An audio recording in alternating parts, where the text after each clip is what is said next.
loving this grafting thing. This entire tree is a graft, all from grafts. And it was a Cleveland non-fruiting pear, flowering pear, and I wanted to make it useful, so I decided to take a chance. I'll show you a clip of when I first destroyed this tree so you can kind of get a comparison. What the heck did I do to my tree? Holy mackerel. I just grafted 12 scions onto it from my fruit trees in the back. So I'm trying to make this tree a fruiting tree as well as a beautiful flowering tree. So let's hone in to some of the grafting. Last year I made this graft here. This is a Purdue Graft and it's pretty good size. It's big around as my thumb. And it had high winds and it pulled this section off, totally hit the ground. And I learned that top working grafting doesn't take so well. I mean, it takes great. It's not that sturdy. I lost several grafts because of top working. But I learned from using or doing cleft grafts on the big tree over there that cleft grafts are probably the better way to go. So this year, this whole branch is Purdue. It's a type of pear. You can Google it and read up on that. But there was a shoot that came off here and a shoot that came off here after this graft last year. And I took and I cleft grafted onto it. You can see there and over here and here. And all of those grafts took. Now this is a Purdue branch, Purdue pear. All of those took. Now I had a huge problem getting a Camas pear to take by top working. I didn't get any to take on this tree. But I went with the cleft graft, and even with the cleft graft on the other big tree over there, the Camas didn't take very well, but this one did take. So this entire section of the tree is the Camas. And if you don't know what a Camas pear is, if you've ever ordered from Harry and David or any, it's kind of a foo-foo pear, a select type pear. It doesn't grow nearly as aggressively as the other three pears on this tree. But I do like the Camas pear, so it seems to be doing great. Now this graft is the main graft. And this is, as you can see here by the H, this is a hood pear. And this is, like I said, this is the biggest one. It's a big sucker. And it supplies the majority of the tree so far. And the hood pear took very well, took very aggressively, and is growing like crazy.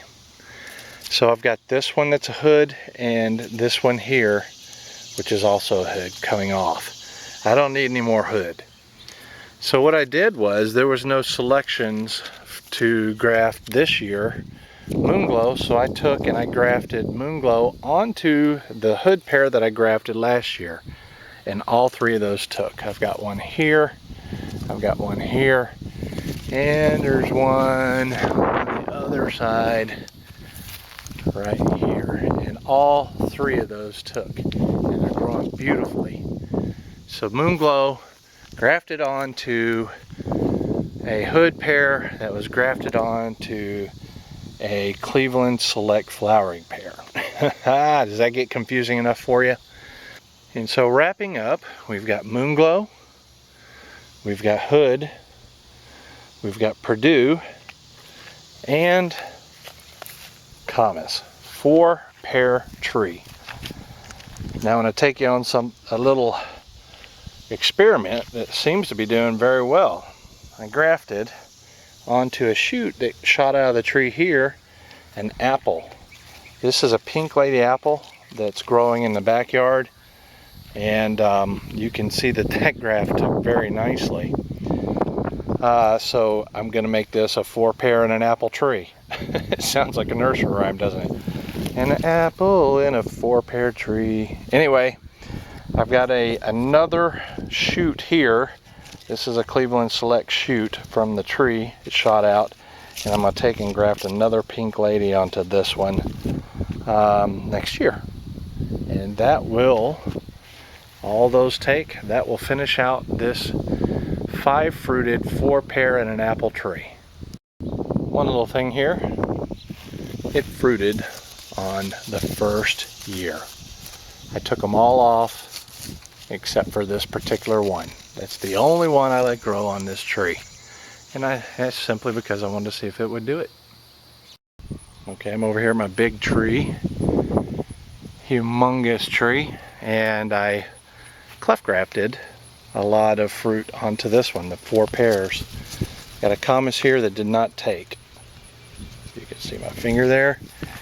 Over here, I've got let me see if that one took. Yes, you can see that one right there. This one is a Moonglow. See that graft right there? It's getting thicker. And the tree is getting, or the branch itself is getting thicker. Here's another Moonglow graft. The wax paper didn't come off. I just took it off for you. And that one's coming out big and strong. So hopefully we'll have some fruit on that. Several other places in here, they're harder to find now because the wax paper is off, or the wax tape. Let me see if I can find a couple more for you. Point them out. There's one. Nice big strong branch growing up there. This one is a Purdue, and its graft is, man, you can't even hardly see that graft. It's right there, and it's got a bunch coming out. Now, the Purdue, for some reason, they had this leaf spot on the big tree. Not sure why it's doing that. We got more. This is a hood, and that hood graft is right there. Nice strong. Oh wow, I didn't even know it had a pear on it over here.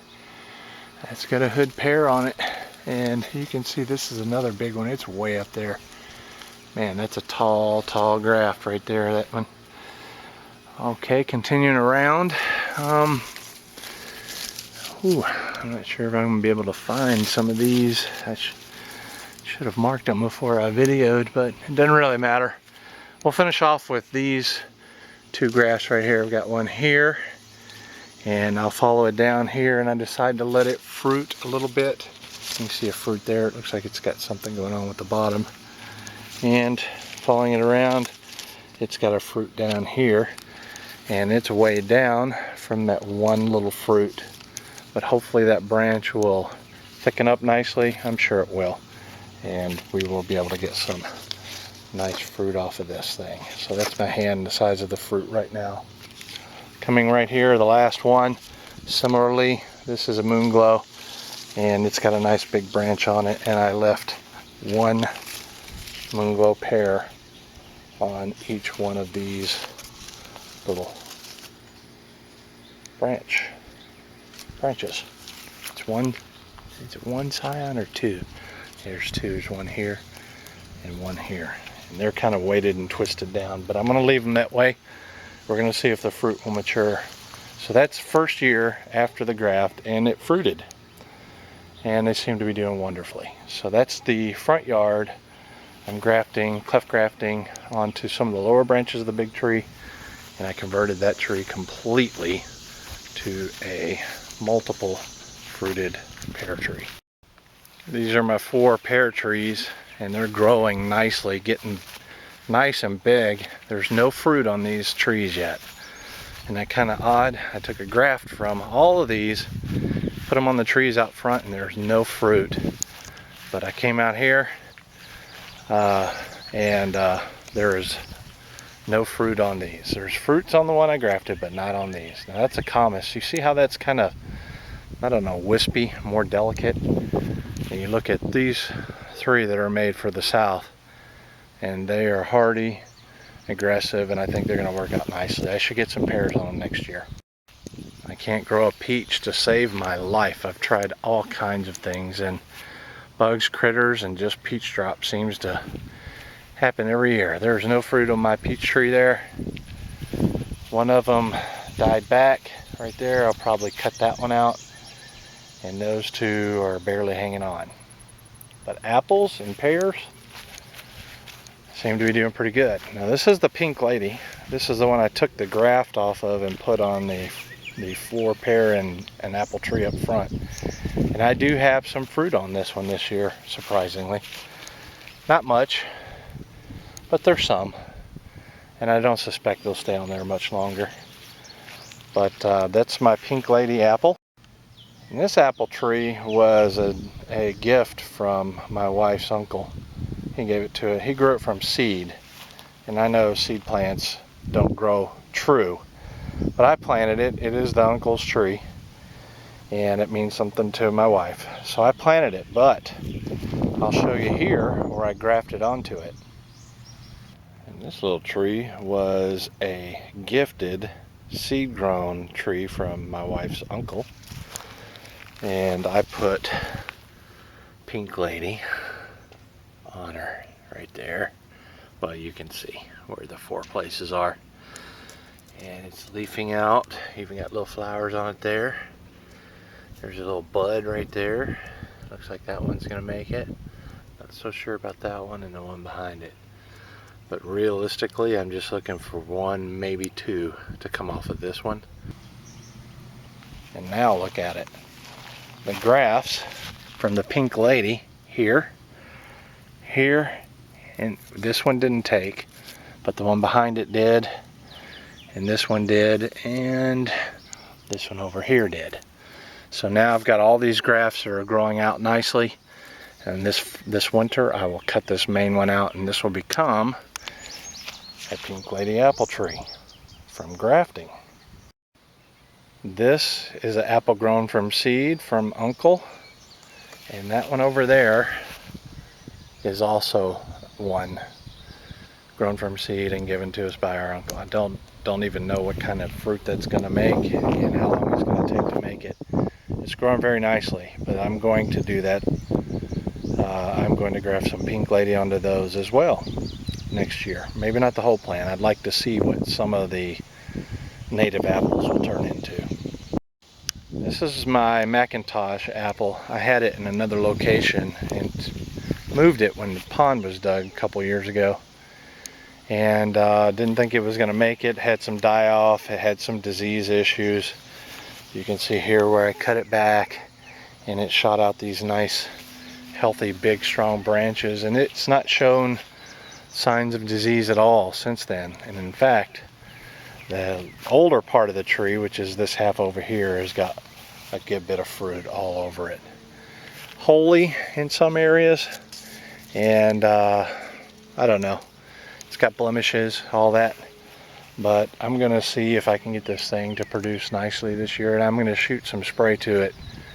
Get it to grow nicely next year, and I'm gonna shoot some spray to it this year to see if I can get an apple or 2 to mature. Macintosh is an okay apple. I like Pink Lady a lot better, but anyway, this is the update, the finish to the update on the orchard and more or less a grafting update.